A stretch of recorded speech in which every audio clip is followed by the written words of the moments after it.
చలం పాదమహం వందే శ్రీ గురుం దీనతారిణం పరమానంద మాధవం శ్రీ చైతన్య ఈశ్వరం. హరే కృష్ణ. నమో విష్ణుపాదాయ కృష్ణ ప్రేష్టాయ భూతలే శ్రీమతే జయపతాక స్వామి ఇతి నామ్నే నమాచార్య పదాయ నితాయ కృపా ప్రదామదాయ నగరగ్రామధారిణి నమో విష్ణుపాదాయ కృష్ణ ప్రేష్టాయ భూతలే శ్రీమతే భక్తి వేదాంత స్వామి నితి నామ్నే నమస్తే సారస్వతి దేవి గౌరవాణి ప్రచారం నిర్విశేష శూన్యవాది పాశ్చాత్య దేశతారిణి. हे कृष्ण कर्ण सिंधु दीनबंधो जगतपते गोपेश गोपिका कांता राधा कांता नमस्तुते तप्त कांचन गौरांगी राधे वृंदावनेश्वरी वृषभानुसुते देवी प्रणमामि हरिप्रिय वाञ्छाकल्पतरुभ्यस्य कृपा सिन्धुभ्यैव च पत्यानां पावनेभ्यो वैष्णवेभ्यो नमो नमः. हरे Krishna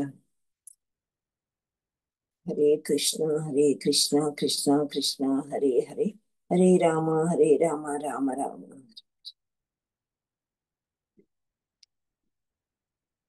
My humble obeisances to my gurus and Siksha gurus. Thank you all so much, Prabhus and Matajis, for joining Japa session at 11 o'clock. ఈ రోజు మనము దేవాది దేవుడు శ్రీకృష్ణుని కథలు అని మనం చెప్పుకుంటున్నాం కదా. సో ఈ రోజు మనం ఏం చెప్పుకుందాము అని అంటే 51వ అధ్యాయము రణచోరుడు శ్రీకృష్ణుడు. చోరుడు అంటే ఏంటి? హరే కృష్ణ. దొంగ మాతాజీ. దొంగ. రణచోరుడు అంటే రణం అంటే ఏంటి? యుద్ధం అన్నమాట. రణం అంటే యుద్ధం. సో ఈ యుద్ధాన్ని నుండి కృష్ణుడు ఎక్కడైనా పారిపోవాల్సిన అవసరం ఉంటుందా ఎవరికైనా? కృష్ణుడికి ఉండదు కదా. కానీ యుద్ధం నుండి పారిపోయాడు అని చెప్పి రణచోరుడు అని అంటారు. సో ఈ రణచోరుడు అనే గుడిలు కూడా గుజరాత్ రాష్ట్రంలో ఉన్నాయి. అక్కడ కూడా పూజ చేస్తూ ఉంటారు అని చెప్తారనమాట. సో ఈ రణచోరుడు అంటే ఏంటి అనేది మనం చూద్దాం. అయితే గుహలో ఎవరు పడుకుని ఉంటారు? మీరు ఇంతకుముందు స్టోరీస్ మీరిద్దరు చెప్పారు, నేను కూడా చెప్పాను. ముచుకుందుడు గుహలో పడుకుని నిద్రపోయి ఉంటాడు. ఎందుకంటే ఆయన యుద్ధం చేసి చేసి చాలా మంచి మహారాజు, అలసిపోయాడంట. ఎవరి దగ్గర వరం తీసుకుంటాడు అంటే దేవతల సేనాధిపతి అయిన ఆయన పేరు సుబ్రహ్మణ్య స్వామి. సో అతని దగ్గర ఈయన వరం పొందుతాడు అనమాట. ఎవరు డిస్టర్బ్ చేయకుండా పడుకో, చాలా అలసిపోయాడని. ఆయన దేవతలకు కూడా ఏదైనా యుద్ధంలో అవసరం ఉంటే ముచుకుందుని తీసుకెళ్తారండి. అంత పవర్ఫుల్ కింగ్ అనమాట. సో అందుచేత ఆయనని కాస్త రెస్ట్ తీసుకో, చాలా సంవత్సరాల నుంచి పోరాడుతున్నావు అని చెప్పి ఆయనని పడుకోమని అంటారంట. అయితే ఈ విధంగా వరం ఇస్తారు, ఎవరు డిస్టర్బ్ చేయకుండా. ఎవరైనా డిస్టర్బ్ చేస్తుంటే వాళ్ళు నేను కళ్ళు తెరిచినంతనే వాళ్ళు భస్మం అయిపోవాలి అని. అందుకని కృష్ణుడు ఏం చేస్తాడు, తొందరగా అడుగులు వేసుకుంటూ వచ్చేసరికి వెనకాల ఇంకొక అతను వస్తూ ఉంటాడు. ఎవరు అతని పేరేంటి? కాళీయవానుడు మాతాజీ. కాళీయవనుడు. ఆయన పరిగెడుతుంటాడు కానీ కృష్ణుడు నడుస్తుంటాడు అనమాట. ఆ విధంగా ఒక మాయ చేత ఈ ముచుకుందుడు కళ్ళలో అతను పడతాడనమాట. పడితే కళ్ళు తెరిచేసే లోపల భస్మం అయిపోతాడనమాట పూర్తిగా. అంటే ఆయన చనిపోతాడు. ఆ తర్వాత ముచుకుందుడు కళ్ళు తెరిచి చూసి అప్పుడు కృష్ణుడు ప్రత్యక్షం అవుతాడనమాట. సో కృష్ణుడు ఎవరు ఏంటి అనేది మనం ఇక్కడ చూద్దాం. ఈ రణచోరుడు అని ఎందుకు అంటున్నారంటే ఇక్ష్వాకు వంశ రాజులలో సువిఖ్యాతుడైన ముచుకుందుడు ఆ విధంగా కృష్ణ ప్రభు అనుగ్రహాన్ని పొందిన పిమ్మట అతడు ఆ గుహలో స్వామికి ప్రదక్షిణ ఆచరించి గుహ నుండి బయటకి వచ్చెను. సో కృష్ణుడు ఎప్పుడైతే ప్రత్యక్షమవుతాడో నీవెవరు ఏంటి ఇవన్నీ అడిగి అందరూ సంభాషించుకున్న తర్వాత అప్పుడు సరే అని ఆయనకి మంచిగా ప్రత్యక్షం అవుతాడు. కృష్ణుడు ఎవరో కాదు, విష్ణుమూర్తి అని తెలుసుకుంటాడనమాట. తెలుసుకుని ఆ గుహ నుండి నెమ్మదిగా బయటకు వస్తాడంట. వచ్చేసరికి అందరూ ఎలా కనిపిస్తున్నారంటే ఇక్కడ బయటికి రాగానే మానవులందరూ దేహ ప్రమాణం తగ్గిపోయిందంట. అంటే ఇప్పుడు మనము ఏదైనా యాత్రలకి, స్పెషల్లీ కాశీ యాత్రకు వెళ్ళామనుకోండి. కాశీకి వెళ్తే అక్కడ ఎక్కువ మెట్లు ఉంటాయి కదా, స్నానాల ఘాట్ దగ్గర అక్కడ ఇక్కడ. మామూలుగా చూసినట్లయితే బాగా ఎత్తుగా అనిపిస్తాయి, కష్టంగా మనం ఎక్కుతూ ఉంటాం. ఎందుకు అలా కట్టారు అంటే అప్పట్లో ఆజానుబాహులు ఉండేవాళ్ళంట.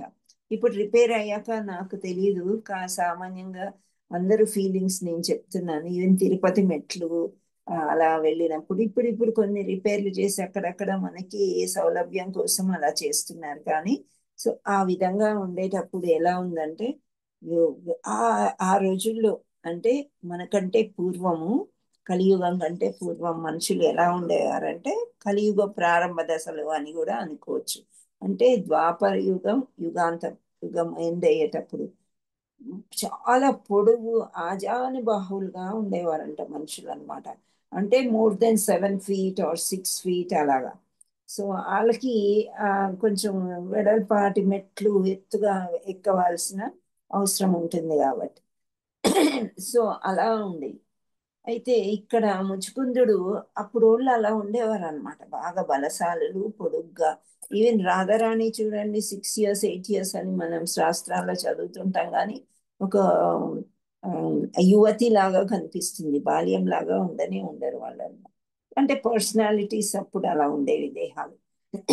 సో ఇక్కడ దేహ ప్రమాణం తగ్గిందంట. అంటే వాళ్ళు పొడుగ్గా బాగా బలశాలు లాగా ఉండేటప్పుడు మనం ఎలా ఉన్నామంటే ఈ కలియుగ వాసులందరూ కూడా మరుగుజ్జుల్లాగా కనిపిస్తున్నారంట ఆయనకి.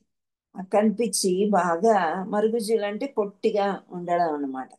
సో ఆ చూసేసరికి ఆయనకు ఆశ్చర్యం వేస్తుంది. ఆశ్చర్యం వేసి తర్వాత వృక్షాలని చూస్తాడంట. ఆ వృక్షాలు కూడా తగ్గినట్లుగా కనిపిస్తున్నాయి, అంటే చిన్న చిన్న మొక్కల్లాగా కనిపిస్తుంది. వెంటనే ముచుకుందుడు కలియుగ ప్రవేశించిందని అవగతం అయ్యను. ఓహో, ఇది మామూలుగా ద్వాపర యుగం నుండి కలియుగంలోకి వచ్చేసాం, అంత పడుకున్నాడు అనమాట ఆయన అన్ని సంవత్సరాలు అని అనుకున్నాడు. అందుచేత మరి ఏ విషయం పైనను దృష్టి నిలపగా అతడు తిన్నగా ఉత్తర దిశగా పోసాగిన. అట్లు పోయి పోయి చివరికి అతడు గంధమాధవ పర్వతము చేరుకొని, ఆ పర్వతం మీద చందన వృక్షాలు, వివిధ పుష్ప వృక్షాలు ఉండుట చేత సుగంధ సుగంధభరితమై చాలా చక్కగా ఉండేదంట. ఆ పర్వతం మంచి సువాసనతో ఉండేది. సో అక్కడికి వెళ్ళిన వాళ్ళందరూ కూడా ఎక్కువ ఉమ్, తపస్సు చేసుకుంటూ ఉండేవారంట. సో ఆ పర్వతం పైకి వెళ్ళాడు అనమాట ఈయన ముచుకుందుడు. వెళ్ళి అక్కడ స్థిరపడి తపస్సు చేసుకుని పరమపదించే ముందు బాగా తపస్సు చేయాలి అని ఆయన ఆలోచించాడు. సో అలా వెళ్ళాడు అనమాట. అక్కడ వెళ్ళిన తర్వాత ఆయనకి ఏం కనిపించింది, ఆశ్రమం కాదు.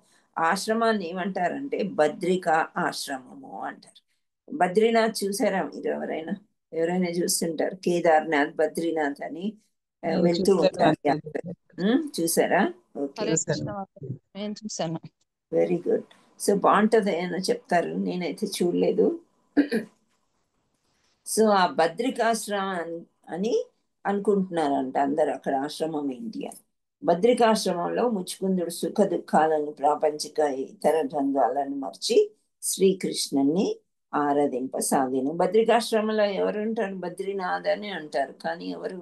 నరనారాయణులు ఉంటారు అని చెప్తారు. నరనారాయణుడు అనే అతను కూడా ఒక విష్ణుమూర్తి అవతారము. హరే కృష్ణ. సో శ్రీకృష్ణుడు గుహ నుండి వెలువడి తిరిగి మధురా నగరం చేరి ఇంకా ఇంకా ఇతన్ని ముచుకుందుడితోని సంభాషించాడు. ఆయనకి దర్శనం ఇచ్చి అవన్నీ అయిన తర్వాత గుహలో నుండి బయటకు వచ్చేయాలి కాబట్టి వచ్చి మధురా నగరం సైడ్ వెళ్ళారు. వెళ్తే మళ్ళీ ఆశ్చర్యపోతున్నాడు ఈయన. ఏమవుతుంది, జరాసంధుడు అనే అతను 23 అక్షౌహిణీలతో పెద్ద సైన్యాన్ని తిరిగి మధురపై దండెత్తడానికి వచ్చాడంట. ఎవరు? జరాసంధుడు. సో జరాసంధుడు తలపెట్టిన ఆ 18వ దండయాత్ర నుండి మధురానగరం కాపాడగలనని శ్రీకృష్ణుడు తలచాడు.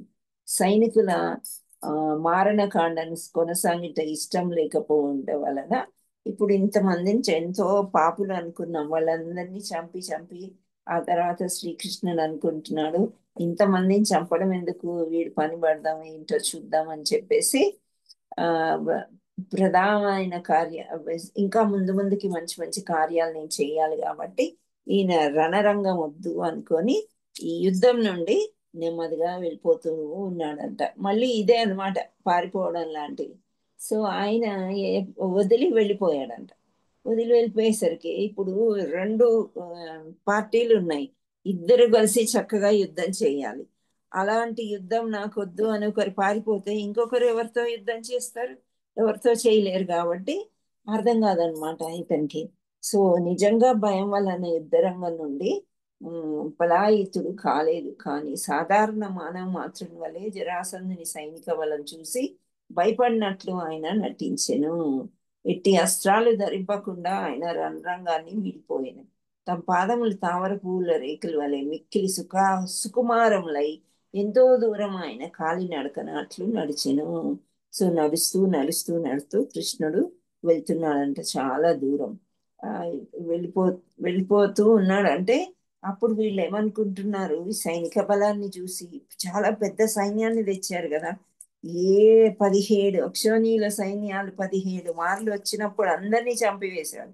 అయినా కానీ వీళ్ళకి తెలివి రావట్లేదు, బుద్ధి రావట్లేదు. ఇంతమందిని నేను చంపలేను ఇప్పుడు ఎందుకు అని కృష్ణుడు అనుకుంటున్నాడు. వీళ్ళని చంపే కంటే నేను పారిపోతే యుద్ధం ఆగిపోతుంది కదా అనుకుని అలా నడిచి వెళ్ళిపోతున్నాడు.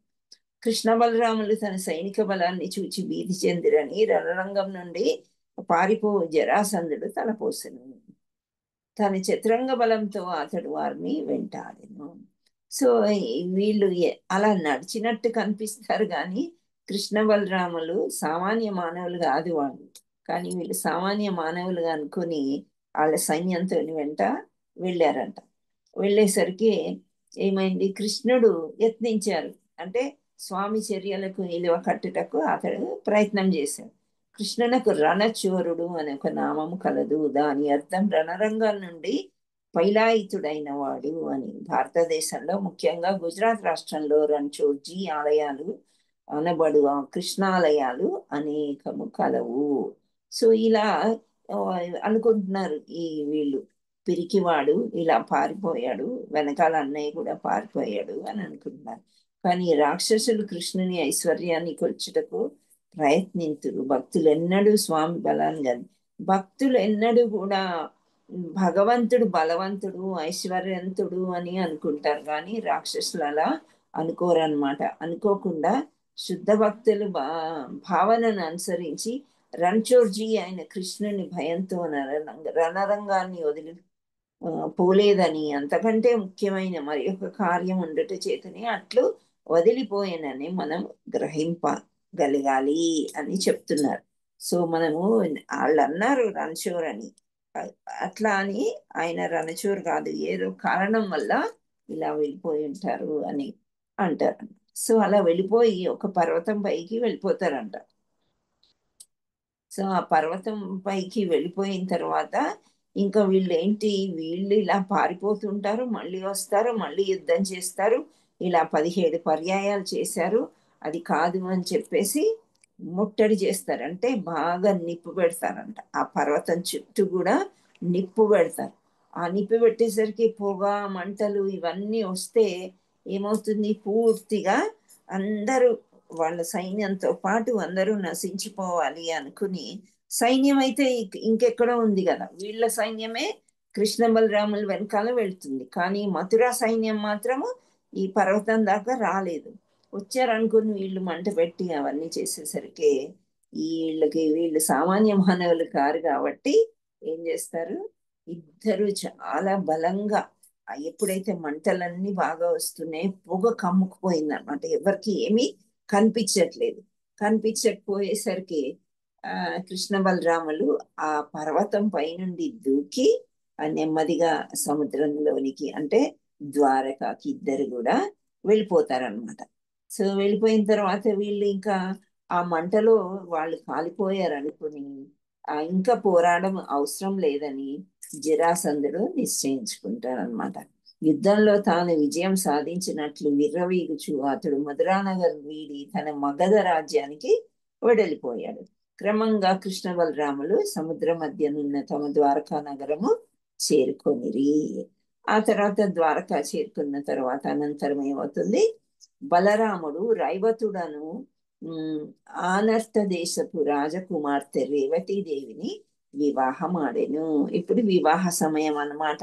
సో బలరాముడు రేవతి మాతని వివాహం చేసుకుంటాడు.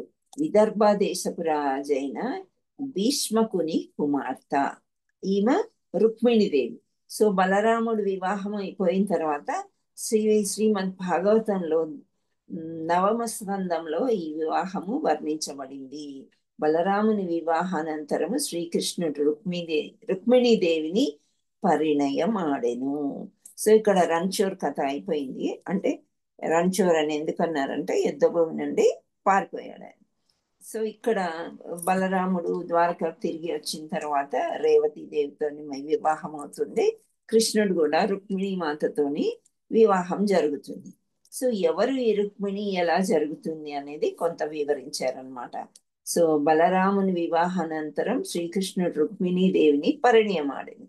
రుక్మిణీదేవి విదర్భ దేశపు రాజైన భీష్మకుని కుమార్తె. శ్రీకృష్ణుడు దేవాదేవుడు వసుదేవుడు అయినట్లు రుక్మిణి అదృష్ట దేవత అయిన లక్ష్మీదేవి. కృష్ణుడు రాధారాణియు ఏకకాలం అందే తమకు తాము విస్తరింప చేసుకొందురనుటకు చైతన్య చరితామృతం ప్రమాణము. కృష్ణుడు వివిధ విష్ణు తత్వ రూపములుగా తనను తాను విస్తరింప చేసుకొనెను. శ్రీమతి రాధారాణియు తన అంతరశక్తి వలన వివిధ శక్తి తత్వ రూపములుగా వివిధ లక్ష్మీ రూపములుగా తమను తాము విస్తరింప చేసుకొనిరి. అంటే ఇక్కడ ఫైనలీ ఏం చెప్తున్నారంటే రుక్మిణీదేవి ఎవరో కాదు, రాధారాణి యొక్క విస్తరణ. ఇది మనకి ఎక్కడ క్లియర్ గా తెలుస్తుంది అంటే చైతన్య చరితామృతంలో బాగా తెలుస్తుంది అని చెప్తున్నారు. సో వైదిక సాంప్రదాయ సారం 8 విధములకు వివాహాలు కలవు. సో ఇక్కడ శాస్త్రాల ప్రకారం 8 రకాల వివాహాలు ఉన్నాయి అని చెప్తున్నారు. ఏ విధంగానంటే గాంధర్వ వివాహము, రాక్షసాది, ఇతర వివాహాలు ఇవన్నీ ఉంటాయి అన్న. అయితే బ్రాహ్మణుల బంధుమిత్రుల సమక్షంలో కన్యాదానము జరపబడును. ఈ బ్రహ్మ విధానమే గాక గంధర్వ, రాక్షసాది, ఇతర వివాహ విధానాలు కూడా కలవు అని చెప్తున్నారు.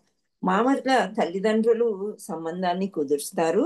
సో అది తల్లిదండ్రుల సమక్షంలో జరిగే వివాహమే కాకుండా వేరే వివాహాలు కూడా ఆ సమయంలో ఉండేవి అని చెప్తున్నారు.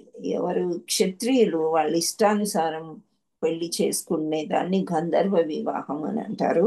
రాక్షసాది వివాహాలు అంటే పెళ్లి కుమార్తెని ఎత్తుకుపోయి మరీ పెళ్లి చేసుకోవడం అన్నమాట. సో ఇక్కడ అలా జరిగేవంట అప్పట్లో. సో శ్రీకృష్ణుడితో రుక్మిణీదేవి వివాహము రాక్షస వివాహ విధానం అనుసరించి జరిగేను. అంటే కృష్ణుడు ఏం చేస్తాడు, అపహరింత ఆల్మోస్ట్ కిడ్నాప్ అంటాం కదా మనము. సో అలా ఎత్తుకుని పోయి రుక్మిణీదేవిని పెళ్లి చేసుకుంటాడు. ఎందుకు చేసుకున్నాడు చూద్దాం. అలా ఎందుకు చేసుకోవాల్సి వచ్చింది. మొదటి భార్య అందరికంటే పెద్ద భార్య అన్నమాట శ్రీకృష్ణుడికి. ఆ మొదటి వివాహమే అలా ఎందుకు చేసుకోవాల్సి వచ్చింది అనేది మనం చూద్దాం.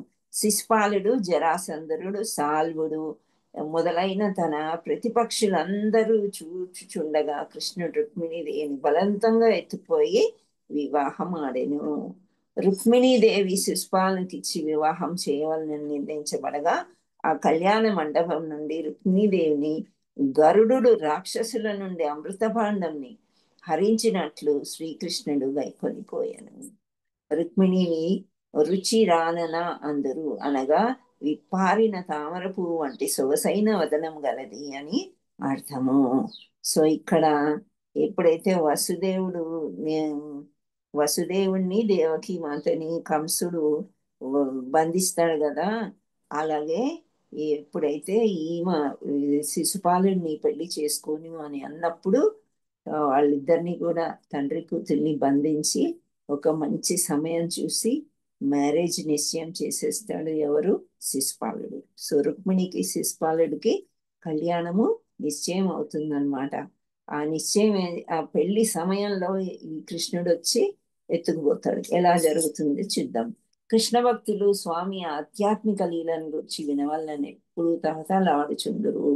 యుద్ధం చేయుట, కన్యాపహారణము, యుద్ధ రంగం నుండి పలాయనము వంటి ఆయన చర్యలన్నీ ఆధ్యాత్మికాలే.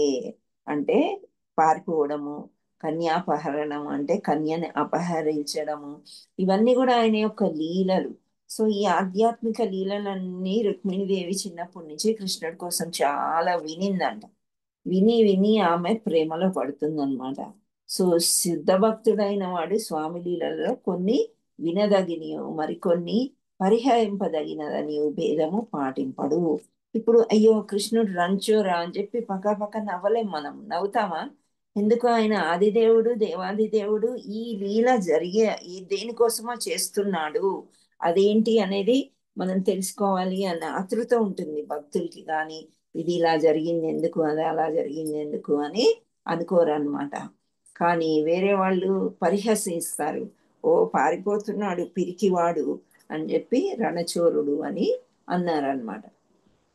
సో ఇంకా వేరే భక్తులు ఎలా ఉంటారంటే ఇంకా మంచి భక్తి ప్రాకృతిక సహజీయులు అనబడు ఒక వర్గం భక్తులు కలరు. వారి గోపికలతో శ్రీకృష్ణుడు సల్పిన రాసలీలను గురించి మాత్రమే వినుటకు ఆసక్తి చూపుదురు. శత్రువులలో ఆయన చేసిన పోరాటం వల్ల వారు ఉదాసీనులుగా ఉందరు. స్వామి శత్రుత్వంతో జరిపిన లీలలు, మైత్రితో గోపికలతో నెరపిన లీలలు కూడా ఉదార్త వేదికకు సంబంధించినవి అగుట సరి సమానంగా ఆధ్యాత్మికమై నవని వారెరుగరు. సో ఇప్పుడు పూర్తిగా భక్తిలో లేని వాళ్ళు పరిహాసం చేయడమే కదా. మామూలుగా కృష్ణుడు అంటేనే ఎక్కువ పరిహాసం చేస్తూ ఉంటాడు. కృష్ణుడు ఒక దేవుడా? అసలు పెళ్లి అయిన అమ్మాయి ఎవరు? రాధారాణి వేరే పెళ్లి అయిన అమ్మాయితోనే ఉంటారు. అది కాకుండా గోపికలతోని రాసలీలలు చేస్తూ ఉంటాడు. ఆయన దేవుడు ఏంటి అని భక్తి తెలియని వాళ్ళు అంటూ ఉంటారు. కానీ భక్తి తెలిసిన వాళ్ళు రాధారాణి యొక్క కృష్ణుడి యొక్క అంతరంగ శక్తి అని చెప్పి, ఆమె లేకున్న ఆమె యొక్క హ్లాదిని శక్తి అని కూడా అంటూ ఉంటారు. అంటే ప్రేమమయి అన్నమాట. ఎప్పుడైతే రాధారాణి పర్మిషన్ ఇస్తుందో అప్పుడే ఈ యొక్క ఆ, కృష్ణుడు భక్తుల్ని అతనిలోకి తీసుకోగలుగుతాడు అని కూడా అంటారు. సో కృష్ణుని ఆధ్యాత్మిక లీలలన్నీ వినమ్ర భావంతో శుద్ధ భక్తులు సరి సమానంగా ఆస్వాదింతురు. వాటిలో ఒక్క పొట్టునైనను వారు నిరాకరింపరు. కృష్ణుడి గురించి చెప్పుకుంటుంటే వింటుంటే మనకేమనిపిస్తుంది? ఇంకా ఇంకా ఇంకా వినాలి అని అనిపిస్తుంది. కానీ అబ్బాయి ఇంకా చాలే, ఇంకా ఆపు అని అనేది ఉండదు మనకి భక్తి ఉన్నప్పుడు. అదే భక్తి లేనప్పుడు అబ్బా టైం అయిపోతుంది, నేను అక్కడికి వెళ్ళాలి ఇక్కడికి వెళ్ళాలి అని చెప్పేసి వెళ్ళిపోతూ ఉంటారు. అలా రుక్మిణితో శ్రీకృష్ణుని వివాహము ఈ విధంగా జరిగిందంట. విదర్భ దేశపు రాజైన భీష్మక మహారాజు ధర్మాత్ముడు, భగవద్భక్తుడు. ఆయనకు 5 కుమారులు, ఒక్క కుమార్తె కలిగి ఉండిరి అంట. సో ఆయనకు 5 కొడుకులు, ఒక్క కుమార్తె. వాళ్ళ పేర్లు చూడండి ఎలా ఉన్నాయో. మొదటి కుమారుని పేరు రుక్మి, రెండవ వాడు రుక్మరథుడు, మూడవ వాడు రుక్మబాహువు, నాలుగవ వాడు రుక్మకేశుడు, 5వ వాడు రుక్మమాలి. ఈ 5 సోదరులు కడగొట్టు చెల్లెలు రుక్మిణి అని. ఆమె గొప్ప రూపవతి, పుణ్యవతి. కృష్ణ భగవాన్ వివాహం ఆడటకు ఉద్దేశించబడినది.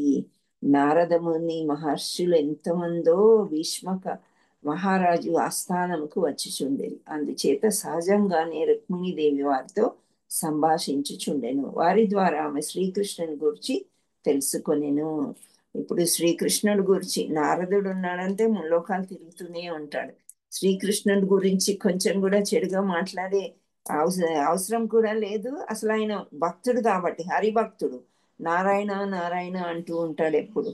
సో వాళ్ళ ద్వారా మంచి మంచి వాళ్ళు వచ్చే వాళ్ళు ఈయన ఆస్థానానికి వాళ్ళ ద్వారా కృష్ణుడి గురించి బాగా శ్రవణం చేసిందనమాట. శ్రవణం చేసి తనను తాను ఆ స్వామి చరణార విందాలకి అర్పించుకొని ఆయనకు భార్య కావాలనని కోరుకొనెను. సో కృష్ణుని చూస్తే అలా అనిపిస్తుంది అనమాట. మ్యారీడ్ పీపుల్, కొంచెం ఏజ్డ్ వాళ్ళు కృష్ణుడు కొడుకులాగా ఉండాలనుకుంటారంట. మగపిల్లలు కృష్ణుడి స్నేహితులాగా ఉంటారనుకుంటారు. అమ్మాయిలు కృష్ణుడే భర్తలాగా పొందితే బాగా. ఈ రోజుల్లో కూడా మీరు చూస్తూ ఉండండి, చాలా వరకు పక్కన కృష్ణ అని పెట్టుకుంటారు పేరు, హరే కృష్ణ అని పెట్టుకుంటారు. ఇంకా అలా అన్నమాట. అంటే కృష్ణుడు అంటే అంత మాయా శక్తి టైప్ అన్నమాట. అంటే మోహం కాదు, ఆ ప్రేమ అలా ఉంటుందన్నమాట. సో శ్రవణం మాత్రమే రుక్మిణీదేవి ఏమనుకుంది, నేను ఆ భార్యనవుతే అతనికే అవ్వాలి, ఇంకెవరిని పెళ్లి చేసుకోకూడదు అని ఆమె నిర్ణయించుకుంటుంది. నిర్ణయించుకొని కృష్ణుడి యొక్క పెయింటింగ్స్ బొమ్మలు వేసుకోవడము, ఆ విధంగా ఆవిడ అందులోనే ధ్యానం పెట్టి ఉంటుందన్నమాట. సో అదంతా ఆమెకు వచ్చే సొత్తంతా కూడా కృష్ణుడు కోసమే అని ఆమె అనుకుంటుంది. కృష్ణుడు తనకు భార్య ఆగుటకు ఆమె యోగ్యురాలని తలచెను. భీష్మక మహారాజు కుటుంబ సభ్యులు బంధుమిత్రులు కూడా ఆమెకు కృష్ణునికిచ్చి వివాహం చేయవలనని కోరిరి. కానీ ఆమె పెద్ద అన్నగారు రుక్మి మాత్రం ఇతరుల అభిమతం కాదని కృష్ణునకు బద్ధశత్రువు అయిన శిశుపాలునితో ఆమె వివాహం చేయుటకు ఏర్పాటు చేసెను.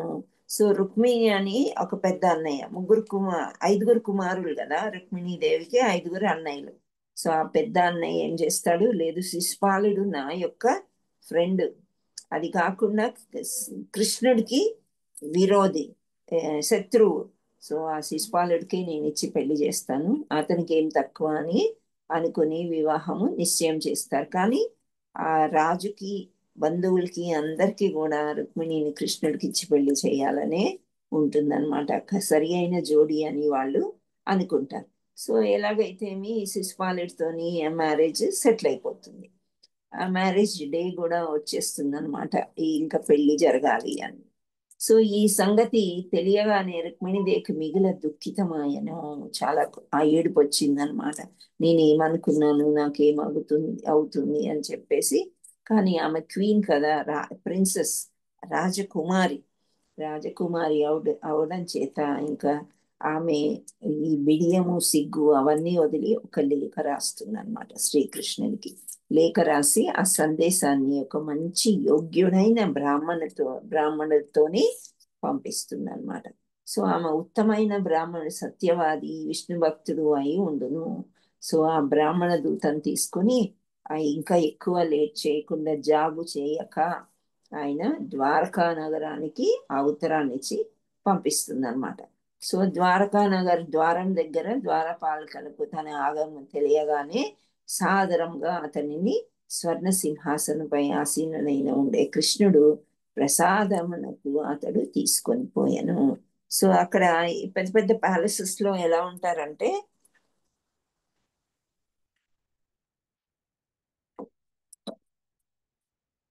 ఇప్పుడు మనకి వాచ్మెన్లు ఉంటారు కదా అపార్ట్మెంట్స్ దగ్గర, అదే గేటెడ్ కమ్యూనిటీ అయితే ఎవరు ఏంటి సైన్ చేయాలి, మీ అడ్రస్ చెప్పాలి, అప్పుడు వాళ్ళు ఫోన్ చేసి ఓనర్స్ కి ఫలానా వాళ్ళు వచ్చారు పంపించమంటారా అని అడుగుతారు.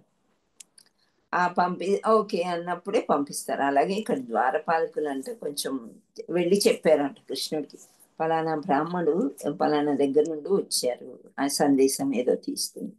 అప్పుడు కృష్ణుడు పరిగెత్తుకుంటూ వచ్చి, ఎందుకంటే కృష్ణుడు దేవాది దేవుడు అన్ని తెలుసు అనమాట.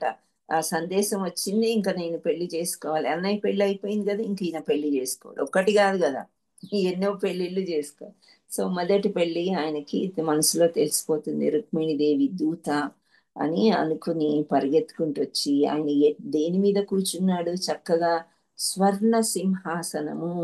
కృష్ణుడు ఒక ద్వారకాకి ఒక రాజు కదా, సో బంగారం సింహాసనం మీద కూర్చున్న వాడైనా అతను ఏం చేశాడు అనంటే, తొందరగా వెళ్ళి ఆ దూతని తీసుకుని వచ్చి అతని కుర్చీలో కూర్చోబెట్టాడంట.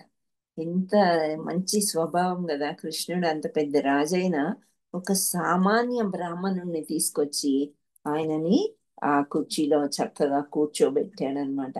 బ్రాహ్మణుల్ని ఎప్పుడైనా ఆధ్యాత్మిక గురువులాగా బ్రాహ్మణుని ఎట్లు పూజింపవలని సూచించు వైదిక సాంప్రదాయాన్ని అందరికీ బోధించుటకై కృష్ణుడు వెంటనే సింహాసనం నుండి దిగి ఆయనను తన సింహాసనంపై ఆసీనం చేసెను.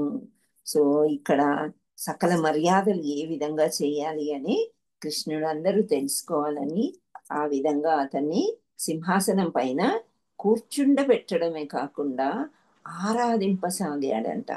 అంటే అతని అర్చించుట కంటే భక్తునికి అర్చించుట తనకి ఎంత ప్రియకరమని ఆయన లోకులకు బోధించెను. లోగడ మనం కుచేలుడు సుధామ స్టోరీ కూడా విన్నాం కదా. సుధాముని కూడా అలా కూర్చోబెట్టి పాదాలు కడుగుతాడు. లక్ష్మీదేవి నీరు పట్టుకొచ్చిన తర్వాత బెడ్రూమ్ లో కూర్చోబెట్టి మరి పాదాలు కడిగి అర్చిస్తాడు. సో భక్తులంటే శ్రీకృష్ణ పరమాత్ముడికి చాలా ఇష్టం అన్నమాట. అందుచేత ఈయన బ్రాహ్మణుడు కూడా ఎంతో వినయంగా సాదరంగా సమీపించాడు కాబట్టి ఆయనని చక్కగా పాదాలన్నీ తన ఒడిలో ఉంచుకొని సంవాహన చేయసాగను. ఇట్లు బ్రాహ్మణుడిని సమీపించి శ్రీకృష్ణుడు ఆయనను కుశల ప్రశ్నలు వేశాను. యాక్చువల్లీ ఆ బ్రాహ్మణుడు రాగానే కృష్ణుడికి తెలిసిపోయింది ఎక్కడి నుండి వచ్చారు, ఎందుకు వచ్చారు అని. సో ఫస్ట్ అన్ని మర్యాదలు చేసి ఆయనకు పానీయం అలా సమర్పించిన తర్వాత అప్పుడు అడుగుతున్నారు, బ్రాహ్మణోత్తమ, మీ తపము నిర్విఘ్నంగా సాగుతున్నదా? మీ మనస్సు నిరంతరంగా శాంతిపూర్ణంగా ఉన్నదా? సో బ్రాహ్మణులు ఎప్పుడు కూడా నీకు వాళ్ళు ఎక్కువ తపస్సు చేయడము, వేదాలు చదవడము చేస్తూ ఉంటారు కాబట్టి ఇవన్నీ మంచిగా సాగుతున్నాయా, నీకేమైనా ఇబ్బందులు ఉన్నాయా అని అడుగుతున్నాడు. శాంతిపూర్వకంగా ఉందా మీ మనస్సు అని అంటున్నారు. అంటే మనస్సు ప్రశాంతంగా ఉంటేనే కదా ఏదైనా చేయగలుగుతారు. సో అందుచేత అలా అడిగారు అనమాట. సో భారతీయ సంఘంలో వివిధ వర్ణాలకు వివిధ వృత్తులను అనుసరించు. అందుచే ఒక వ్యక్తి కుశల ప్రశ్న చేయనప్పుడు ఆ వ్యక్తి యొక్క వర్ణము వృత్తి దృష్టిలో ఉంచుకొని యోగక్షేమాలు విచారింపవలెను. ఒక బ్రాహ్మణుని కుశల ప్రశ్నలు వేయినప్పుడు అతని మనస్సు వికలంగా కాకుండానట్లు తగిన విధంగా అతనిని ప్రశ్నింపవలెను.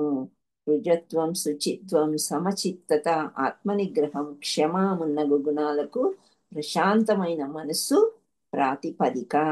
అట్లు జ్ఞానము సాధించిన దానిని ఐహిక జీవితంలో ఉపయోగించుచు క్రమంగా ఆ వ్యక్తి పారమార్థిక సత్యాన్ని దర్శించును. కృష్ణుడు దేవదేవుడైన ఆ బ్రాహ్మణులకు దేవదేవుడని ఆ బ్రాహ్మణునికి తెలియను. అయినను వైదిక సముదాయ చారమును అనుసరించి సాదరంగా స్వామి చేయు సపర్యలను ఆయన స్వీకరించెను. చాలా మొహమాటంగా ఉంటుంది కదా. ఇప్పుడు మనం కూడా మన గురువులైన ఎవరు హిస్ గ్రేస్ వరదకృష్ణ ప్రభు కానీ ఇంకెవరైనా మనం కలిశారనుకోండి, మనం వెళ్ళగానే వాళ్ళు మనం పాదాభివందనం చేస్తామనుకోండి, వాళ్ళు కూర్చోండి కూర్చోండి అని చెప్పేసి కూర్చోబెట్టి వాళ్ళని పిలిచి వీళ్ళని పిలిచి మనకి ఏదో ఒకటి ఇప్పించి సకల మర్యాదలు చేస్తుంటే చాలా మొమాటంగా ఒకలాగా ఉంటుంది.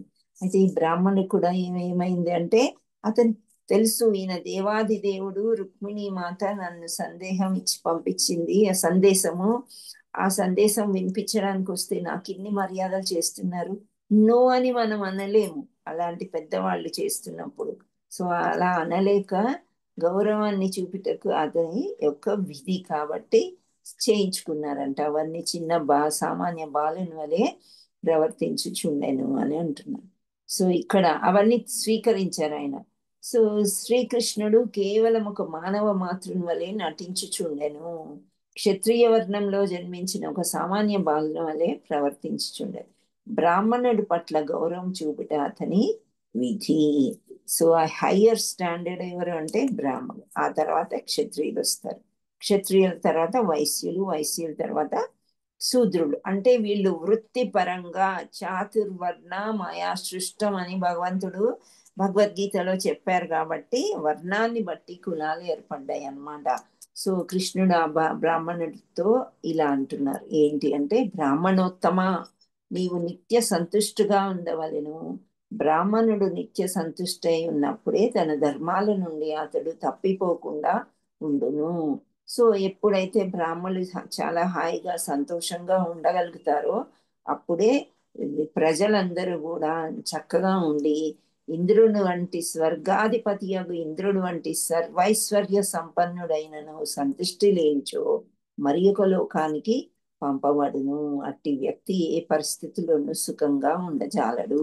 కానీ ఒక వ్యక్తి మనస్కుడైనచో తన ఉన్నత పదవి కోల్పోయినను అతడు ఎచ్చటనైనను సుఖంగానే జీవించగలడు. సో మనం ఏ పని చేసినా కానీ ఒక సంతోషం కోసం కదా ఇప్పుడు చేసేది. మనం డబ్బు సంపాదించిన ఒక పని చేసిన మనకి మన కుటుంబానికి సంతోషం ఉండాలనే చేస్తూ ఉంటాం సామాన్యంగా. కానీ ఈ సంతోషం లేకపోతే ఏ లోకానికి పోయినా ఎక్కడ పోయినా ఎంత ఐశ్వర్యం ఉన్నా గానీ సంతోషం లేకపోతే అది విఫలమే అని ఇక్కడ భగవంతుడు మనకి అర్థం చేపిస్తున్నాడు అనమాట. సో ఇక్కడ ఆ, నిజానికి యోగ్యులైన బ్రాహ్మలు తన ధర్మాలకి కట్టుబడి ఉండి శూద్ర ధర్మములను అంతకంటే నికృష్ట ధర్మాలను గాని అంగీకరింపరు. కొన్ని పరిస్థితుల్లో బ్రాహ్మణులు క్షత్రియ ధర్మాలు కానీ వైశ్య ధర్మాలు కానీ కొంతవరకు స్వీకరించవచ్చు. శూద్ర ధర్మాన్ని మాత్రం ఎట్టి పరిస్థితుల్లోనూ స్వీకరింపరాదని మన ప్రామాణిక గ్రంథాలు తెలుపుచున్నవి. చూడండి, ఇక్కడ బతకలేక బడిపంతులు అని ఒకటి మనం విని ఉంటాము. మామూలుగా బ్రాహ్మణులు అనేవాళ్ళు ముందు కాలంలో అంతా బడిపంతులు అయ్యే ఉండేవారు అనమాట. సో వాళ్ళకి జీతభత్యాలు వచ్చినా రాకపోయినా చాలా న్యాయంగా చదువు చెప్పేవారు, అలాగే ఉంటారు. కానీ శూద్రులు అనేవారు వేరే వెట్టి చాకరీ టైప్ లో చేస్తూ ఉంటారు కదా పనులు, వేరే కులం వాళ్ళందరూ. అలాంటి పనులు బ్రాహ్మణులు చేయకూడదు అని చెప్తున్నారు. ఏదైనా అవసరం అయితే క్షత్రియ పని చేయొచ్చు, వైశ్యుల పని చేయవచ్చు, అంటే వ్యాపారం చేయవచ్చు. క్షత్రియులు అంటే ఇప్పుడు మనం అనుకోవచ్చు మినిస్టర్స్ అని, రూలింగ్ పార్టీ అలా అన్నమాట. కానీ శూద్రులు చేసే పనులు మాత్రము ఎట్టి పరిస్థితుల్లో వాళ్ళు చేయకూడదు, అంతకి దిగజారకూడదు అని గ్రంథాలు చెప్తున్నాయి అని చెప్తున్నారు. అంటే ఇప్పుడున్న పరిస్థితుల్లో అవి లేవు. ఎవరికి ఉద్యోగం వస్తే ఆ సాఫ్ట్వేర్లు కూడా ఒక మంచి బ్రాహ్మణ కులానికి చెందినవాడు అంటే వేదాలు మంత్రాలు అన్ని వచ్చిన వాళ్ళు కూడా సాఫ్ట్వేర్ లో ఉండవచ్చు, గుడిలోనే పని చేయాలని ఏమీ లేదు. మనం అట్లాంటి ఏమీ పెద్దగా ఇప్పుడు పట్టించుకోవట్లేదు, ఇది కలియుగం కాబట్టి. కానీ శాస్త్రాలు ఆ విధంగా చెప్తున్నాడు. తన ధర్మాన్ని పాటించి బ్రాహ్మణుడు ఎట్టి విపరీత పరిస్థితి ఎదురైనా కలత చెందని కృష్ణ భగవానుడు కలత చెందడు అని కృష్ణ భగవానుడు ప్రకటించెను. తర్వాత కృష్ణుడు మళ్ళీ ఇలా అంటున్నారు, బ్రాహ్మణులు నిత్య సంతుష్టులు గనుక వైష్ణవులు మానవ జాతికి కళ్యాణం చేకూర్చు కార్యక్రమంలోనే మగ్నులై ఉందరు గనక బ్రాహ్మణులకు వైష్ణవులకు భక్తితో నేను ప్రణమిల్లుతున్నాను. వారు మానవ జాతి శ్రేయోభిలాషులు, వారిలో అహంకార గంధం ఏమాత్రమును లేకుండా మనశ్శాంతితో వారు జీవించుచుందురు. సో అందరికంటే హయ్యర్ బ్రాహ్మణులే. సో వాళ్ళంటే నాకు చాలా గౌరవము. ఎందుచేత అంటే వాళ్ళు ఎక్కువగా మానవ జాతి కళ్యాణం, మానవులకి ఏది చేస్తే, ఏ సమయానికి ఏది పూజ చేస్తే, ఏ సమయానికి ఏ దేవుణ్ణి ఆరాధిస్తే మంచిగా ఉంటుందని వాళ్ళకి తెలుస్తుంది అని చెప్తున్నారు. బ్రాహ్మణుల కంటే కొంచెం హయ్యర్ వైష్ణవులు అనమాట. సో బ్రాహ్మణులకి వైష్ణవులకి నేను భక్తితో ప్రణమిల్లుతున్నాను అని చెప్తాను. సో పిమ్మట కృష్ణుడు ఆ బ్రాహ్మణ్ ఏ రాజ్యం నుండి వచ్చెను, ఆ రాజ్యపాలకుల గురించి తెలుసుకోగోరను. అందుచే ఆ రాజ్యంలోని ప్రజలందరూ సుఖంగా ఉన్నారా. ఇప్పుడు బ్రాహ్మణుల గురించి మాట్లాడి అన్ని సకల మర్యాదలు చేసిన తర్వాత అప్పుడు నెమ్మదిగా కృష్ణుడికి లోపల తెలిసినప్పటికీ, ఏ రాజ్యం నుండి వచ్చావు బ్రాహ్మణోత్తమ, నువ్వు మీ రాజ్యంలో అందరూ చక్కగా సుఖంగా ఉన్నారా, ఏమైనా అవసరం ఉన్నదా, ప్రజలందరూ సుఖంగా ఉన్నారా అని కృష్ణుడు అడుగుతున్నాడు అనమాట. అప్పుడు ఆ బ్రాహ్మణుడు తనకేదో రహస్య సందేశం కొని వచ్చినని కృష్ణుడికి తెలియను. అందుచే ఆయన ఇట్లా, నేను మీకు అభ్యంతరం లేనిచో ఇప్పుడు మీరు వచ్చిన కార్యాన్ని తెలుపవచ్చును. సో ఇంతసేపు మంచిగా మాట్లాడి బ్రాహ్మణుల గురించి గొప్పగా మనకన్ని చెప్పి ఆ తర్వాత ఇప్పుడు ఏమంటున్నాడు, మీరు ఏ విషయానికి వచ్చారో ఆ విషయం నాకు సందేహం పడవద్దు, నాకు చెప్పండి అని అంటున్నారు. అభ్యంతరమే అవసరం లేదు మీకు అని. సో అక్కడ ఆధ్యాత్మిక లీలను దర్శించి సుప్రీతుడైన బ్రాహ్మణ్ తన కథనంతయు విస్తారంగా తెలిపింది. రుక్మిణీదేవి శ్రీకృష్ణునికి రాసిన లేఖ వెలికి తీసి ఇట్లు చదివి వినిపించెను. సో ఆ లేఖ దేవాది దేవుడు కాబట్టి ఆయన ఎట్లాగూ రహస్య దూత ఆ బ్రాహ్మణుడు రుక్మిణికి కృష్ణుడికి, అందుచేత ఆయన ఆ లేఖ ఇవ్వకుండా తీసి చదువుతున్నాడు అనమాట. చదివి వినిపిస్తున్నారు. ఏంటి అంటే, రాకుమారి రుక్మిణి మీతో ఇట్లు చెప్పింది, ప్రియమైన కృష్ణ, దివ్య సుందరంగా నీ ఆధ్యాత్మిక రూపాన్ని లీలలను గూర్చి విని ఏ వ్యక్తి అయినను తనకు శ్రవణేంద్రియము ద్వారా మీ పేరును ప్రసక్తిని గుణాలని గ్రహింపగలుగును. అట్టి వ్యక్తి ఐహిక యాతనలన్నింటినీ అధిగమించి మీ రూపాన్ని నా హృదయంలో నెలకొల్పును. అంటే మీ యొక్క సౌందర్యము, మీ లీలలు అన్నీ తెలుసుకొని మీ యొక్క రూపాన్ని, యాక్చువల్లీ కృష్ణుడిని ఆవిడ చూడలేదు, చూడకుండా కూడా ఆయనని ఆ రూపాన్ని హృదయంలో పెట్టుకుందన్నమాట. పెట్టుకొని చిన్న ప్రాయంలోనున్న నా చిత్త స్థైర్యమును గూర్చి నీవు శంకింపవచ్చును. అంటే ఇప్పుడు నేను నిన్ను ప్రేమిస్తున్నాను, కానీ నన్ను నువ్వు డౌట్ ఉండొచ్చు నీకు.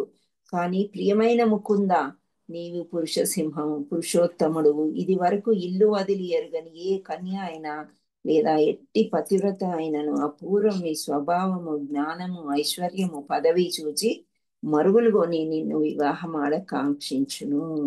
నీవు లక్ష్మీదేవి భర్తవైనను, నీ భక్తుల ఎడ పక్షపాతం గలవాడు అయినను నేరే ఎరుగుదును. అందుచేతనే నేను నీకు శాశ్వతంగా నుండుట నిర్ణయించుకుంటుని.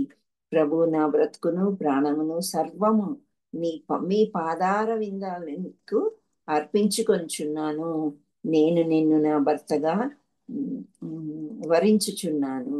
దయచేసి నన్ను నీ పత్నిగా స్వీకరింపుము అని మళ్ళీ పొగుడుతుంది. కృష్ణుని ఏమంటుంది? పద్మాక్ష అంటే తామర రేకుల వంటి కన్నులు గలవాడా అని చెప్తుందన్నమాట. ఇక్కడ నీవు సర్వశక్తిమంతుడవు, ఇప్పుడు నేను నీ సొత్తును.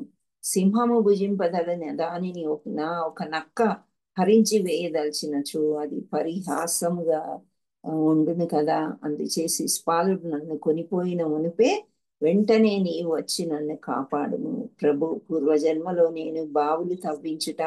ఇప్పుడు ఆవిడ ఏమంటుందంటే, రుక్మిణీదేవి, మనకి ఏదైనా మంచి జరగాలి అని అంటే పూర్వ కర్మ ఫలాలు మంచిగా ఉండాలి అని చెప్తుంది. అయితే ఆమె ఏమంటది, నేను పూర్వం ఏదైనా మంచి కార్యాలు చేశానేమో నాకు తెలియదు. ఒకవేళ మంచి బావులు తవ్వించడం కానీ, చెట్లు పెంచుట, ప్రజలకు ఉపయోగకరమైన పుణ్యకార్యాల్లో పాల్గొనచ్చు, యజ్ఞ యాగాది క్రతువులు చేయొచ్చు, బ్రాహ్మణులను వైష్ణవులను సేవించి ఉండవచ్చును. ఆ నా కర్మచే దేవాది దేవుడు నారాయణుడవు అయి నిన్ను మెప్పించి ఉండవచ్చును. అది నిజమైనచో పోయి బలరామానుజ, పోయి కృష్ణ ప్రభు, నీ వెంటనే వచ్చి శిశుపాలు నన్ను అంటక మునిపే నా వాణిగ్రహం చేసి నన్ను ఉద్ధరింపుము అని చెప్తుందనమాట. ఇంకా శిశుపాలుడితో నా పెళ్లి అవకముందే వచ్చి నన్ను తీసుకుని వాణిగ్రహం అంటే పెళ్లి చేసుకో, నా చెయ్యి పట్టుకో అని అడుగుతుంది. సో శిశుపాలునితో రుక్మిణి వివాహం అంతకుముందే నిశ్చయం. అందుచేత ఆమె తన కృష్ణుడు అపహరించిన ఆ వివాహం ఆపు చేయవాలని కోరెను. బలత్కారంగా వధువును ఎత్తుకొని పోవు ఈ విధమైన వివాహము రాక్షస వివాహం అందరూ. అయితే ఇక్కడ ఏం చెప్తుందంటే రుక్మిణీదేవి, సరే పెద్ద గొడవ, హత్యకాండలు ఇవన్నీ కాకుండా మామూలుగా మా కులం ప్రకారం, అంటే మా యొక్క కుటుంబ వ్యవస్థ ప్రకారము వివాహానికి ముందు వధువు దుర్గా ఆలయానికి పోయి ఆమెను అర్చించుట తన వంశ ఆచారం అని ఆమె తెలిపాను. ఈ క్షత్రియుల్లో ఏమంటారు, చాలా మంది రాధా కృష్ణ రూపం గాని, లక్ష్మీనారాయణ రూపం గాని ఉన్న విష్ణువుని అర్చించేవారు. కానీ ఇక్కడ ఐహిక సౌభాగ్యం కొరకు వారు దుర్గామాతను కూడా అర్చించరు. మనం కూడా మొన్న దసరా పండుగ చేసుకున్నాం కదా, ఆ విధంగా పెళ్లి కూతురు అంతా తయారైపోయి కళ్యాణం అంటే కన్యాదానం అయ్యే ముందు దుర్గ గుడికి తీసుకెళ్తారంట. సో ఆ దుర్గ గుడికి పోయి వచ్చేసరికి నువ్వు నన్ను దుర్గ గుడికి వచ్చి నన్ను ఎత్తుకొని ప్రశస్తమని రుక్మిణి కృష్ణుడికి సూచించను. ఇంకా ఆమె ఇష్టమని చెప్పి అన్ని చెప్పిన తర్వాత కూడా ఆమె ఒక విధానం, ఒక ఐడియా కూడా ఇచ్చిందనమాట. నేను ఎలాగో దుర్గా గుడికి వస్తాను అక్కడ అర్చించడానికి, ఆ గుడి దగ్గరికి వచ్చి నన్ను ఎత్తుకొని పోయి నీవు పరిణయం ఆడవచ్చు అని ఒక ఇస్తుంది, అలా ఉత్తరంలో రాస్తుంది అనమాట. సో ఇక్కడ అలా అన్నట్లే శిశుపాలుడు ఒక మహారాజు కుమారుడే అయినను, యోగ్యుడైన వరుడే అయినను అతనిని కాదని తాను కృష్ణుణ్ణి వరించుటకు గల కారణం కూడా రుక్మిణి కృష్ణునకు వివరించను. కృష్ణుడి కంటే అధికుడు సృష్టిలో లేడని, మహాదేవుడు పిలువబడు శివుడి కంటే కూడా కృష్ణుడే అధికుడని రుక్మిణి తెలిపెను. శివుడు కూడా భౌతిక జగత్తులోని లంబటాల నుండి విముక్తులకు కృష్ణుని అనుగ్రహము అర్థించును. సో మనం కాశీలో శివుడు ఉంటాడు కదా, అందరు కాశీ వెళ్ళి 9 రోజులు పడుకొని 9 రాత్రులు 9 పగళ్ళు గడిపి వద్దామని వెళ్తూ ఉంటారు పుణ్యానికి. ఎందుకు అంటే శివుడు మహాభక్తుడు ఎవరికి? కృష్ణుడికి అన్నమాట. సో అంత మహాభక్తుడు అక్కడ కాశీలో చనిపోవాలని కూడా చాలా మంది అనుకుంటారు అన్నమాట. ఎందుకని అలా అనుకుంటారు అంటే ఆ, మోక్షం పొందాలని. యాక్చువల్లీ శివుడు కంటే కూడా కృష్ణుడే ఎక్కువ. అసలు రహస్యం ఏమంటే అక్కడ చనిపోయిన వాళ్ళందరి చెవులో కృష్ణ హరే కృష్ణ మంత్రం చదువుతాడంట శివుడు. అందుచేత మోక్షం పొందుతారు అని చెప్తూ ఉంటారు అనమాట. సో శివుడు కూడా మహాదేవుడే. కానీ ఆ శివుని వంటి మహాదేవుడు కూడా తనంతా తాను పవిత్రునిగా చేసుకోవాల్సి ఉన్నచో కేవలం ఒక క్షత్రియ కన్య అయిన రుక్మిణికి అది మరింత దుష్కరమైన కార్యం. అందుచే ఉపవాసాలు, ఇంద్రియ నిగ్రహం వంటి కఠోర నియమాల నిష్టలకు ఆమె పూనుకొనెను. అట్టి వ్రతములు చేయి జన్మలో తాను కృష్ణుని అనుగ్రహింప పొందజాలనిచో దాని కొరకు ఆమె ఎన్ని జన్మలైనా ఎత్తుటకు సిద్ధముగా ఉండెను. సో ఇట్లా రుక్మిణీదేవి అంటుందన్నమాట. సో ఇవన్నీ కూడా భక్తిపూర్వక ప్రతిచర్యకు పూనుకొని భగవద్గీత నడుపుతుంది. రుక్మిణీదేవి ప్రదర్శించినట్టి దృఢ సంకల్పమే, దృఢ దీక్షే కృష్ణుని అనుగ్రహమును పిలుచుటకు చెల్లింపవలసిన మూల్యము. సో కృష్ణ చైతన్య మార్గం తుది విజయం సాధించుటకు ఇది ఒక్కటే ఉపాయము అని చెప్తుంది. సో రుక్మిణీదేవి పలుకులను శ్రీకృష్ణుని వివరించిన పిమ్మట ఆ బ్రాహ్మణుడు ఇట్లానే, ప్రియమైన కృష్ణ,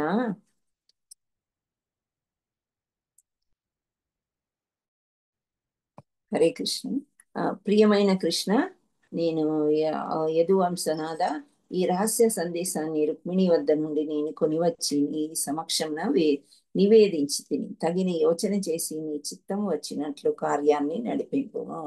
కానీ ఏమి చేసినను వెనువెంటనే రంగంలోకి దిగుట అవసరము. ఆలోచించుటకు ఎక్కువ వ్యవధానము లేదు. సో ఆ బ్రాహ్మణుడు ఉత్తరమంతా పూర్తిగా చదివేసి చక్కగా చెప్పాడనమాట. ఏమంటే ఇది విషయము అని చెప్పి ఆ బ్రాహ్మణుడు కృష్ణుడిని ఒప్పించడానికి, అంటే రుక్మిణీదేవి యొక్క రహస్యమైన ఉత్తరాన్ని పూర్తిగా చదివి వినిపిస్తాడు. సో ఎక్కువ సమయం లేదు, ఇంకా వెంటనే నీవు రావాలి నాతో అన్నట్లు చెప్పారని. సో రణచోరుడు అని ఎందుకు అన్నారు?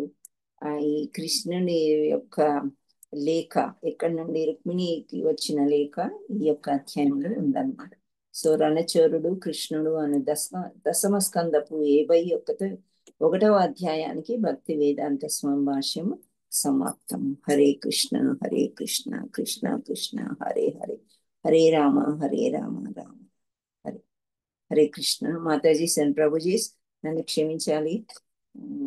వీడియో వాయిస్ ఇదంతా కరెక్ట్ గా ఉందా లేదా? నీట్గా ఉంది మాతాజీ. నీట్ గా ఉంది. Thank you. సో మీకు అర్థమైందా? హరే కృష్ణ. అర్థమైంది మాతాజీ.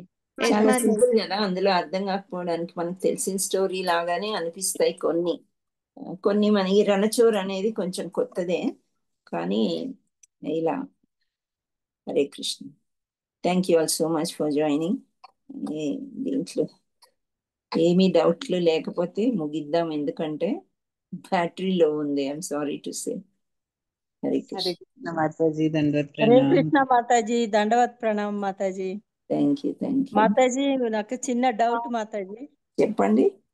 ఈ నరనారాయణులు అర్జునుడు కృష్ణుడు అంటారు కదా, అర్జునుడు కృష్ణుడే, వాళ్ళ రూపాలే దేవాది దేవుడు విష్ణు రూపం నుండి వచ్చింది అని చెప్తారు. నరనారాయణులు ఒక అవతారం.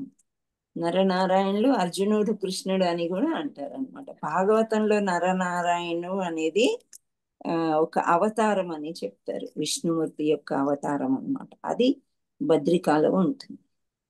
హరే కృష్ణ. మాతాజీ డౌట్ క్లియర్ అయిందా? అంటే బద్రికావనంలో నరనారాయణ అనేది ఒకే పేరు కృష్ణుడికి. అవును, ఒకే పేరు ఉంటది. ఓకే. ఒక్క రూపమే కనిపిస్తుంది అక్కడ, ఇద్దరు ఉండరు. ఓహో. మామూలుగా బద్రీనాథ్ వేరు కదా మాతాజీ మళ్ళీ. బద్రికేశ్వరి బద్రీనాథ్ సేమ్. అంటే ఇప్పుడు నరనారాయణ అన్న బద్రీనాథ్ అన్న ఒకటేనా?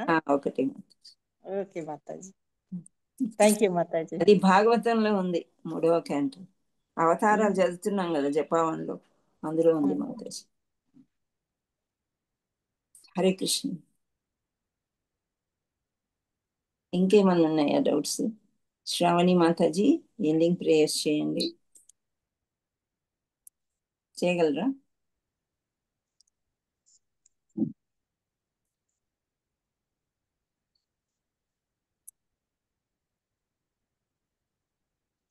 श्री भक्ति वेदांत स्वामी श्रील प्रपात की जय। वांछा कल्प तरुभ्यश्च कृपा सिंधुभ्य एव च पतितानां पावनेभ्यो वैष्णवेभ्यो नमो नमः। श्रील प्रपात की जय। श्रील भक्ति सिद्धांत सरस्वती गोस्वामी महाराज की जय। नामाचार्य श्रील हरिदास ठाकुर की जय। अनंत कोटि वैष्णव भक्त वृंद की जय। प्रेम से कहो श्री कृष्ण चैतन्य प्रभु नित्यानंद श्री अद्वैत गदाधर श्रीवासादि गौर भक्त वृंद की जय। श्री राधा मदन मोहन की जय। श्री जगन्नाथ बलदेव सुभद्रा माई की जय। श्री निताई गौर सुंदर भगवान की जय। All glories to assembled devotees. Hare Krishna. All glories to assembled devotees. Hare Krishna. All glories to assembled devotees. Hare Krishna. Hare Krishna. Hare Krishna. Krishna Krishna. Hare Hare. Hare Rama. Hare Rama. Rama Rama. Hare Hare. Hare Krishna Mataji. Thank you Mataji. Hare Krishna Mataji and Prabhuji, thank you so much. Hare Krishna. Hare రేపు మళ్ళీ కృష్ణ ఇదే మాతాజీ. సమయానికి హరే కృష్ణ మాతాజీ. దండవత్ ప్రణామం. ధన్యవాదాలు. Thank you.